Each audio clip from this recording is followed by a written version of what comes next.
नमः सिद्धेभ्यः। नमः श्री वर्धमानाय निर्धोत्कलिलात्मने शालोकानां त्रलोकानां यदि विद्यादर्पणाय ते। बोले अनंतानंद सिद्ध परमेष्ठी भगवान की, देवादिनाथ भगवान की, वर्तमान शासनाय भगवान महावीर स्वामी की, संत आचार्य भगवंत श्री विद्यासागर जी महाराज की, परम पूज्य आचार्य भगवंत श्री आर्जव सागर जी महाराज की।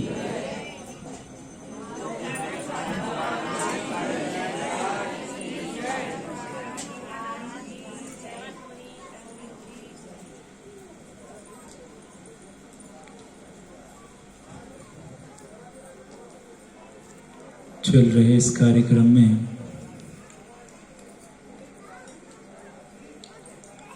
हम सब बैठकर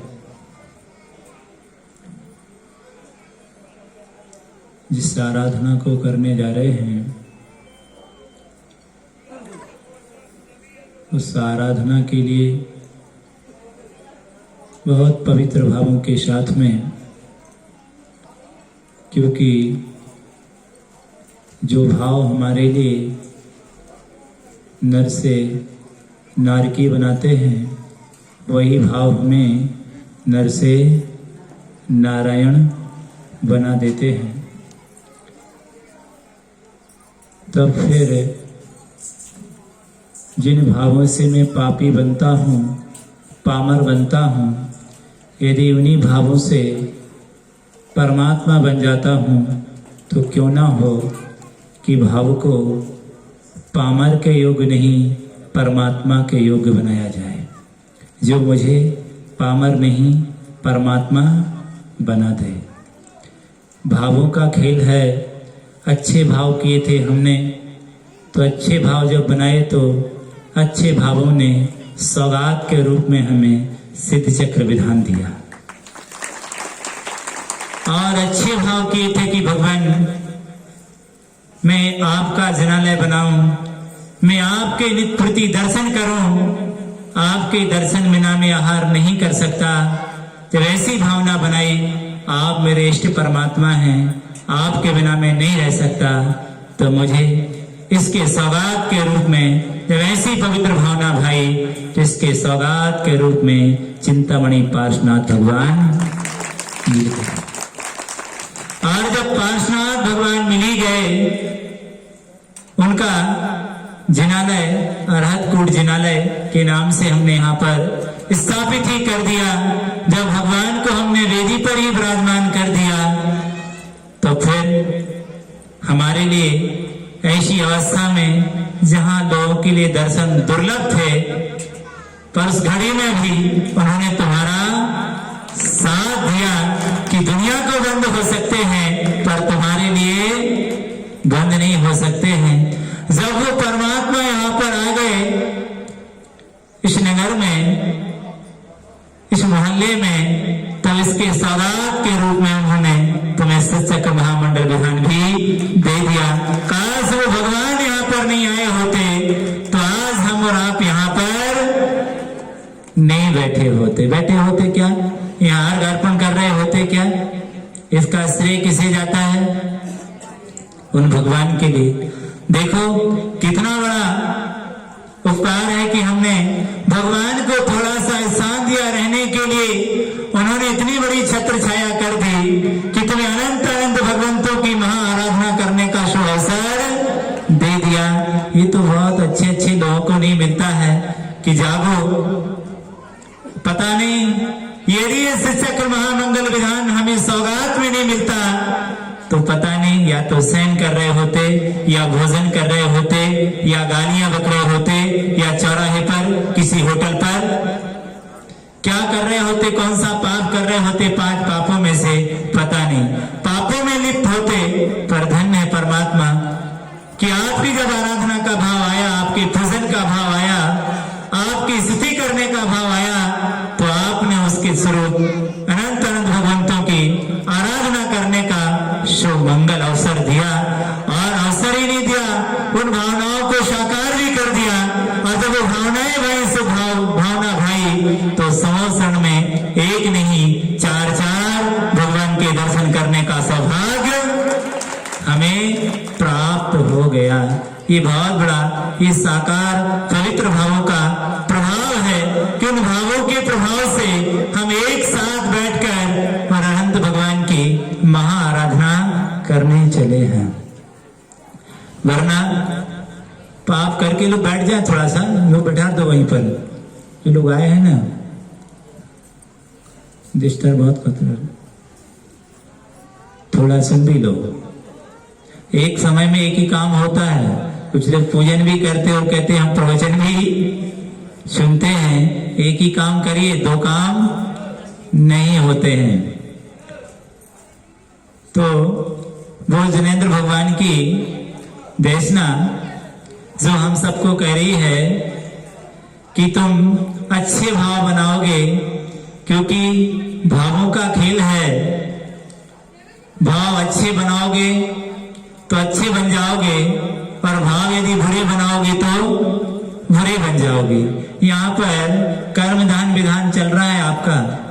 कौन सा विधान चल रहा है? वहां बता रहे कैसी कैसी कर्म प्रकृतियां आकर के आश्रित होती हैं, किस प्रकार से बंध को प्राप्त हो जाती हैं। और जब वो बंध को प्राप्त हो जाती है तो उनके उदय में किस किस प्रकार की प्रणति होती है। अंतराय कर्म के 5 भेद यहाँ बताए जा रहे हैं। लाभांतराय, आप चाहते हो कि मुझे कोई वस्तु मिल जाए, मिलने भाव भी रखते हैं, फिर वो वस्तु आपको प्राप्त नहीं होती है। ये इस प्रकार से लाभांतराय कर्म का उदय है। रात दिन हम सोचते हैं कि संपत्ति हमें प्राप्त हो जाए, पर प्राप्त नहीं होती है। इस तरह बहुत सारी चीजें यहाँ पर आपको बताई गई कि यहाँ पर कमीन कौन कहलाता है। आचरण धरे अतिहीना ताको कहें कमीना। जो आचरण से हीन होता है उसे उन्होंने क्या कह दिया है? कमीन कह दिया है। अब अपने हम आचरण को देख लें कि हमारा आचरण कैसा है। कहीं ऐसा तो आचरण नहीं है कि शब्द को इसी से हम संबोधे जाएं। तो इस तरह से हम अपने आचरण को, अपने व्यवहार को भी देखते चलें। इस तरह से यदि हम अपने परिणामों को और विशुद्ध बनाते जाएंगे तो इन भावों से ये तय है, क्योंकि यदि हम विशुद्ध परिणामों को करते हैं तो वह दिन दूर नहीं होगा कि जिस दिन हम इसी आत्मा के अंदर उस भगवत्ता को प्रकट कर लेंगे। क्योंकि जो जल नीति है, जलेन जनितम पंकम जलेन परिशुद्ध्यति, चित्तेन जनितम कर्मम चित्तेन परिशुद्ध्यति। कीचड़ किससे पैदा होती है? जल से। जल गिरने से कीचड़ पैदा हो जाती है, और जब कीचड़ को साफ करना हो तब क्या करना पड़ता है? जल से कीचड़ को साफ कर दिया जाता है। तो वो कह रहे हैं कि जिस चित्त से तूने पाप किया है, जिस चित्त से तू पामर बना है, क्योंकि जो चित्त तुझे पामर बनाता है, पापी बनाता है, दुरात्मा बनाता है, वही मन तुझे परमात्मा बनाएगा। घबराने की जरूरत नहीं है। जिस मन से तू पाप करता है उसी मन से तू क्या कर सकता है? पुण्य कर सकता है, भगवान की भक्ति कर सकता है। ये मत सोचो कि भैया इस पंचम काल में आ गए, भयानक पाप कर्म के उदय से अब हमारे अंदर सामर्थ्य शक्ति नहीं है, बहुत सारी विषमताएं हैं, अब हम कैसे पुण्य करें? इस पंचम काल में जिस पापी मन ने भेजा है वही मन तुझे चतुर्थ काल में भेज देगा। जो मन तुझे संसार के वैभव की ओर ले जाता है, संसार के पापाचार की ओर ले जाता है, यदि उस मन का तू सदुपयोग करेगा तो वही मन तुझे सत्संगति की ओर, पुण्य की ओर ले जाएगा। करना क्या है? उसी मन को, उस मन की ओर दृष्टि करना है। अभी तक वो पापों में लगा हुआ है, अभी तक दूसरों के दोषों को देखता है, अभी तक सारी दुनिया में से शैतान नजर आते हैं, सब पापी नजर आते हैं। थोड़ा सा दृष्टिकोण बदल लो ना, वो उसी मन में सब शैतान नहीं परमात्मा नजर आएंगे। सिर्फ किसका खेल है? सृष्टि का खेल है, मन को बदलने का खेल है। करना कुछ नहीं है, उसी मन को ही अभी हमने उस मन को इस प्रकार से बना के रखा है कि जहां भी जाता है वहां उसे राग द्वेष दिखाई देते हैं। अब उसी मन को इस प्रकार से बना लेना है कि हम जहां भी जाएं तो वहां पर मुझे स्वर्ग जैसा माहौल दिखे, पामर नहीं परमात्मा दिखे। इतनी कोशिश हमें अपने जीवन में कर लेना है, क्योंकि सबसे ज्यादा कहीं पाप होता है तो किससे होता है? किससे होता है? मन से होता है।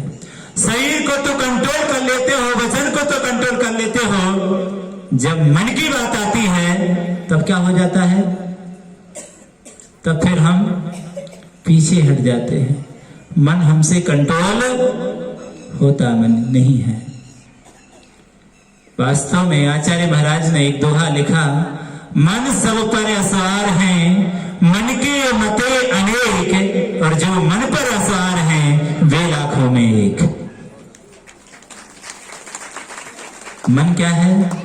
सब पर असवार है, सबको अपने अनुसार चला रहा है।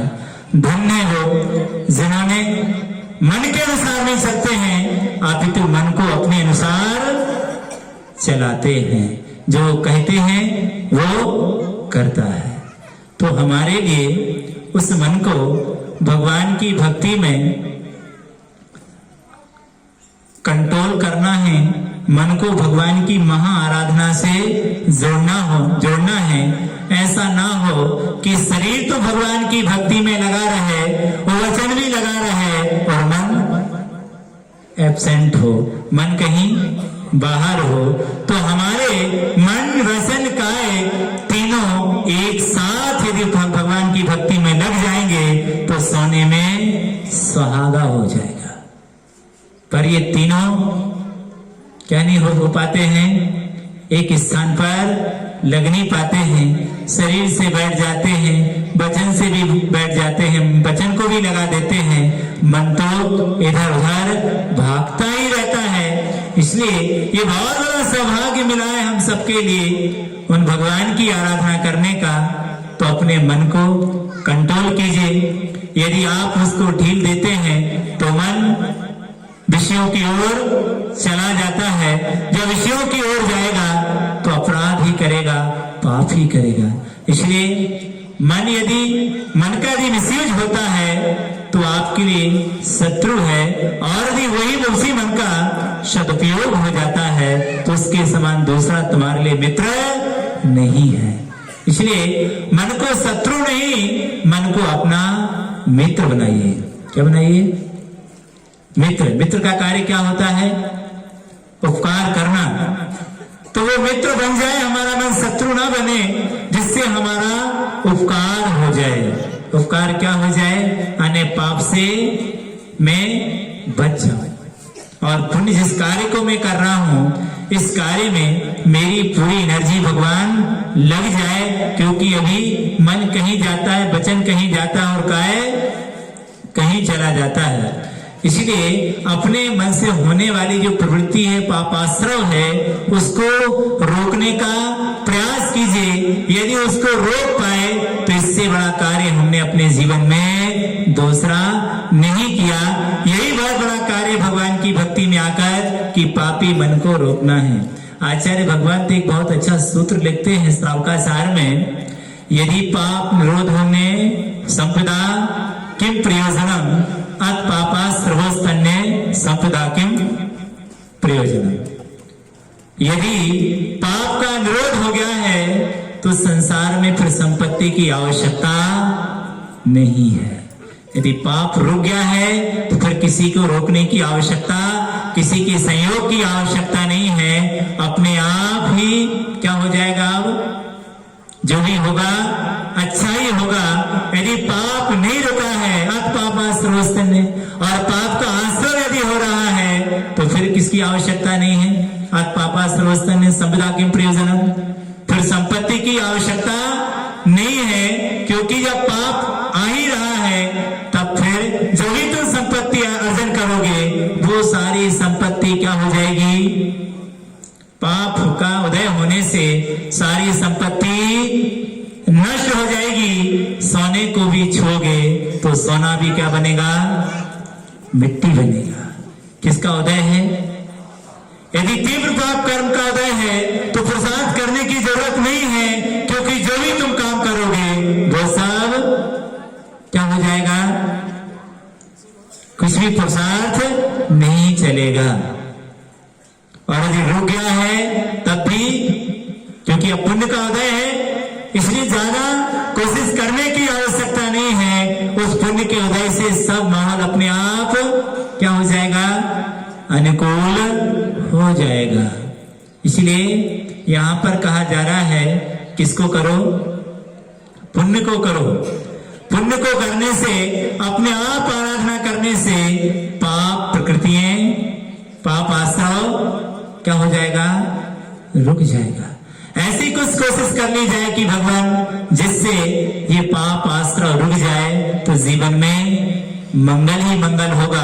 और पाप आश्रव नहीं रुकेगा तो जीवन में दंगल ही दंगल है। फिर हमें उससे बचा कोई नहीं सकता है दुर्गति से। इसीलिए यहाँ पर इस विधान के माध्यम से सब लोगों के लिए यही उपदेश कि हम सब जिस पुण्य आश्रव से जुड़े हैं, ये पुण्य के आश्रव हैं जिनसे हम आराधना करके, जिन भगवान की आराधना करके, यद्यपि हमारी पूजा से भगवान को कुछ मिलने वाला नहीं है, पर भगवान की पूजा से हमें बहुत कुछ मिलने वाला है। क्योंकि भगवान की निंदा ग्रह करने से, पूजा करने से भगवान को कोई क्या नहीं है? लाभ नहीं है। कोई पूजा करे तो भी लाभ नहीं है, और कोई नहीं भी करे तो भी हानि भी नहीं है। पर जो आराधना करता है उसके लिए अवश्य ही लाभ हो जाता है। इतना बड़ा लाभ हो जाता है कि शायद जीवन में कभी आज तक उसे इतना बड़ा लाभ नहीं हुआ। इतना बड़ा लाभ उसे भगवान की भक्ति करने से हो जाता है। इसलिए जीवन में बहुत कम अवसर मिलते हैं जब कभी हमारा मन जिनेंद्र भगवान की आराधना करने का होता है। बहुत दुर्लभ क्षण आते हैं जब हम निकलकर ये भाव बनाते हैं कि भगवान मैं इस कार्य को करूं। कितने बार विचार आते हैं और चले जाते हैं। साकार करने तक कितने बार, हजारों बार सोचते हैं कि भगवान मैं बैठूंगा, पर ये भाव किसी किसी की तो बने ही रह जाते हैं, पर वो कर नहीं पाते हैं। हमारा सौभाग्य कि हमें यह सौभाग्य हमें मिला है, ऐसी भावना भाना कि भगवान ये सौभाग्य हमारे जीवन के अंतिम क्षण तक, मुझे ये सौभाग्य हमेशा, जब तक निर्वाण की प्राप्ति ना हो तब तक मुझे ये सौभाग्य क्या होता रहे? मिलता रहे। मंदिर में जाना भगवान से और हमेशा 6 बातें हमेशा मांगना। कितनी बातें मांगना है? कि भगवान मुझे 6 बातों की प्राप्ति हो जाए, और कुछ नहीं चाहता। यदि कुछ मिल जाए, मैंने आपके जीवन में यदि सेवा की हो, कोई वैयावृत्ति की हो, कोई सत्कर्म किया हो, कोई पुण्य किया हो, सेवा ससुरा की हो, और कुछ मुझे आपकी कृपा से प्राप्त होना हो, तो इतना ही मिल जाए, मात्र 6 बातें मिल जाए, इसके अलावा मैं कुछ नहीं चाहता। तो क्या सबसे पहले कि भगवान दुख खो, क्या हो जाए? मैं दुखी हूं, मैं दुखिया संसारी, हे परमात्मा एक ही कृपा कर देना, दुख खो, मेरे दुखों का क्षय हो जाए। वो आपसे पूछेंगे बेटा दुखों का जब तक क्षय नहीं होगा जब तक कमक हो।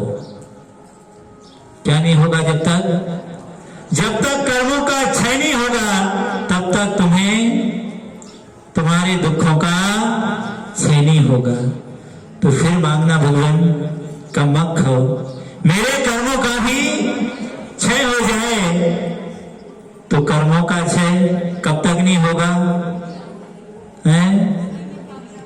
जब तक दुख खो, कमक खो, और कमक हो बोधि ना हो, जब तक बोधि की प्राप्ति नहीं होगी तब तक कर्मों का क्षय नहीं होगा। बोधि मतलब केवल ज्ञान की प्राप्ति नहीं होगी, तब तक कर्मों का क्षय नहीं होगा। कर्म क्षय करने के लिए हे परमात्मा मुझे ऐसे ज्ञान की प्राप्ति हो जाए, ऐसा फिर विज्ञान हो जाए जिससे मैं जान सकूं सौ क्या है पर क्या है, ऐसे उस केवल ज्ञान की प्राप्ति हो जाए जिससे मेरे कर्मों का क्षय हो जाए। प्राप्त करना चाहते केवल ज्ञान, तो केवल ज्ञान की प्राप्ति हो और मैं संसार का कोई वैभव नहीं चाहता। लेकिन केवल ज्ञान की भी प्राप्ति जब तक नहीं होगी, जब तक क्या नहीं होगा, समाधि मरण। जब तक क्या नहीं होगा, समाधि मरण की जब तक प्राप्ति नहीं होगी, तब तक केवल ज्ञान की प्राप्ति नहीं होगी। तो क्या हो जाए भगवान, क्या हो जाए? सामने क्या है? जन्म तो हो गया, सामने कौन खड़ा है? अब मृत्यु होना है। तो भगवान अंत में मेरा जो मरण हो वो ऐसा आदर्श मरण हो, संलेखना समाधि पूर्वक मेरे प्राणों का विसर्जन हो। जब प्राण निकले कोई पापात्मा नहीं, दुरात्मा नहीं, कोई भी कथा करने वाले ना हो, धर्मात्मा निकट हो, चर्चा धर्म सुना है, वह सावधान रखे गाफिल ना होने पाऊं। हे परमात्मा मैं कुछ नहीं चाहता हूं, इतना ही चाहता हूं कीड़े मकोड़ों की मौत तो अनेक बार मरा हूं, लेकिन एक बार ऐसी मौत मिल जाए जिससे मेरा जीवन सफल हो जाए। एक बार ही हमें ऐसी कोशिश करना है, अनंत बार तो अपन कोशिश करें ऐसी मरते रहे कीड़े मकोड़ों की तरह, फिर जन्म ले लिया फिर मर गए, लेकिन एक बार कोशिश करना है। इस बार का मरण हमारा एक आदर्श मरण होगा। मृत्यु मातम नहीं, महोत्सव मनाएंगे। क्या मनाएंगे? महोत्सव के रूप में देखेंगे। अंत संलेखना के साथ ही मैं चारों प्रकार के आहारों का त्याग कर आदर्श ऋषि मुनियों के पाद मूल में ही अपने प्राणों का विसर्जन करूंगा। ऐसी भाव के साथ अंत में मेरी समाधि हो जाए। लेकिन समाधि कब तक नहीं होगी? जब तक क्या नहीं मिलेगा, सुगति में गमन नहीं होगा। क्योंकि देवगति में समाधि नहीं होती, नरक में समाधि नहीं होती, और अंत में और त्रेंस में भी सबसे अच्छी समाधि तो कहां पर होती है? मनुष्य गति में होती है। तो हे परमात्मा उस सुगति मतलब ऐसी गति मुझे मिल जाए जिससे मेरा क्या हो जाए, बेड़ा पार हो जाए। सुगति जिसमें महाव्रतों को धारण कर मैं समाधि करूं। किसको धारण करके? संयम के साथ, असंयम के साथ नहीं। असंयम के साथ तो अनंत बार मरा हूं, सिर्फ एक बार मरना चाहता हूं। किसके साथ? संयम के साथ, व्रतों के साथ। जीवन के अंतिम समय तक वह मेरे व्रतों का क्या हो, रत्नात्रय का पालन हो, अंत में समाधि। हे भगवान मैंने जो व्रत नियम लिए हैं वो अंत तक उनका निर्दोष पालन होता रहे और अंत में मेरी संयम के साथ मुनि अवस्था में समाधि हो जाए। इस प्रकार की भावना। लेकिन वो समाधि जब तक प्राप्त नहीं होगी जब तक जिन संपत्ति हो मध्यम। कब तक नहीं होगी? जब तक जिन गुणों की प्राप्ति नहीं होगी तब तक उस समाधि की भी प्राप्ति नहीं होगी। असंयम में रहोगे, पापाचार में रहोगे तो समाधि नहीं हो सकती है। असत्य के साथ, हिंसा के साथ, झूठ के साथ, चोरी और परिग्रह आदि पापों के साथ रहोगे तो कहते तुम्हारी समाधि 3 काल में नहीं हो सकती है। इनको त्याग करो और जिनेंद्र भगवान के जो गुण हैं उनको क्या करो, आत्मसात करो। उत्तम, क्षमा, मार्दव, आर्जव आदि जो 10 धर्म हैं इनको क्या कीजिए, रत्नात्रय, सम्यक दर्शन, सम्यक ज्ञान, सम्यक चारित्र, ये जिनेंद्र भगवान के गुण हैं। इन गुणों को धारण करोगे तो एक दिन क्या हो जाएगी, समाधि हो जाएगी, वरना समाधि होने वाली नहीं है। इसलिए वो जिनेंद्र भगवान के गुणों की मुझे क्या हो जाए, प्राप्ति हो जाए। एक ही भावना, 6 भावनाएं भाना भगवान के सामने रोज आना। यदि दिन में 5 मिनट समय मिले तो निकाल लेना आंख बंद करके और यही सोचना कि 6 बातें मुझे क्या हो जाए, प्राप्त हो जाए भगवान। कुछ नहीं चाहता, यदि मैं जिनकुल में आया हूँ, जिनकुल की सार्थकता प्राप्त करनी है, और जिनेंद्र भगवान तुम्हें मिल गए हैं सौभाग्य से, पता नहीं अगले जन्म में क्या होगा। तो ऐसी भक्ति कर लेना कि ये गठबंधन जो हुआ है, जो रिश्ता जुड़ा है, ये रिश्ता टूटे ना, बना रहे। यदि रिश्ते की उपेक्षा करोगे तो रिश्ता क्या हो जाता है, टूट जाता है। यदि हम अभी मिल गए और कुछ दिन बाद हम ध्यान ही नहीं देंगे तो ये रिश्ता भी टूट जाएगा। इसलिए हमने भगवान से जोड़ा है रिश्ता, तो हे परमात्मा ये रिश्ता अनूठा बना रहे, कभी टूटे ना। ये 6 बातें आंख बंद करके सबको ध्यान करना है कि भगवान 6 बातें, यदि इन सबकी हम आराधना करेंगे, विचार करेंगे, तो 37 पुण्य का बंद होगा। और आज नहीं तो कल क्या हो जाएगा, क्या मिलेगा हमें, हम भी क्या बनेंगे। आज हम भगवान को अर्घ चढ़ा रहे हैं, आने वाले कल में केवल ज्ञान की प्राप्ति किसे होगी, उनको तो हो गई, अब किसे प्राप्त होना है, हम सबको प्राप्त होना है। इसलिए ऐसी कोशिश कर लेना, आने वाले समय में केवल ज्ञान की यदि प्राप्ति हो भगवान, तो केवल ज्ञान की प्राप्ति किसको हो जाए, हमें हो जाए। ऐसी पवित्र भावना से, क्योंकि भावना हमेशा, भावना भाने से संसार का अंत होता है। इसलिए भावना बहुत उत्कृष्ट रखना, भावना से घटिया नहीं रखना, भावना बहुत अच्छी बना के रखेंगे, यह भावना ही हमें बहुत ऊपर ले जाने वाली है। इसी भावना के साथ अपना समय हो चुका है, 5-10 मिनट ज्यादा ही हो गए हैं। तो इस तरह से हम इस भावनाओं के साथ यदि आ गए तो ये शिव चक्र महामंडल विधान सार्थक कर दिया आज का कर्म ध्यान विधान। इसलिए हम आए हैं कि कर्मों का विनाश हो जाए भगवान, क्योंकि अनंत काल के विरोधी कर्म हैं, इन्हीं ने हमारी दयनीय दशा बनाई है। अब आज उन सारे कर्मों का अर्घ अर्पण कर मुक्ति के लिए हम तैयारी करेंगे। इसी भावना के साथ अहिंसा परमो धर्म की ओम। जय बोले परम पूज्य मुनि श्री बिलोक सागर जी महाराज की जय। सभी लोग खड़े हो जाएं, आज ऐसी गाड़ी चढ़ाएंगे। भावों की निर्मल सरिता में अवगाहन करने आया हूँ, मेरा सारा दुख दर्द हरो, अर्घ भेंटने आया हूँ। हे तपोमूर्ति, हे आराधक, हे योगीश्वर, हे महासंत, हे अरुण कामना देख सके युग युग तक आगामी बसन। ओम ब्रह्माचार्य भगवान 108 विद्यासागर मंदिराय आचार्य भगवान 108 आर्य सागर मंदिराय अनर्घ प्राप्ति अर्घ्यम नवपामति स्वाहा।